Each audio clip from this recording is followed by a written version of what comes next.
ये कहानी हरे पदरू काका की।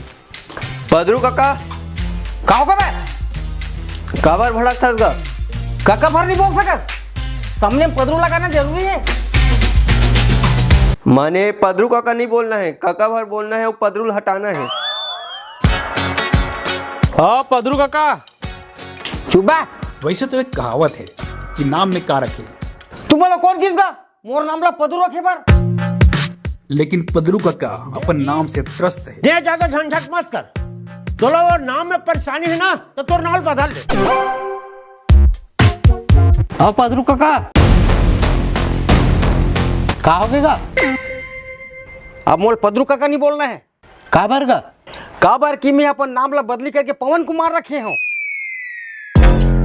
मैं का सुना चाहती नाम ला बदली करवाट रहे तो हो हाँ कर देस ना गलती। अरे मैं का कहत रहे हूँ, एक बार बस्ती में हाका परवा दे कि तो नाम पदरू ले पवन कुमार हो गए की के, नहीं तो अभी भी पूरा बस्ती वाले मन तो पदरू पदरू की चिल्ला। आओ पवन काका तोर आधार कार्ड मिली जी, लेकिन कोई काम की नहीं।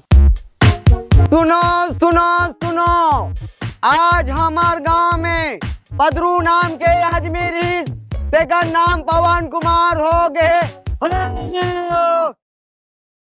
तो ठीक है पदरू काका चलें फिर।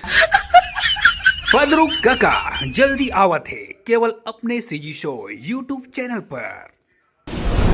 अपने सीजी शो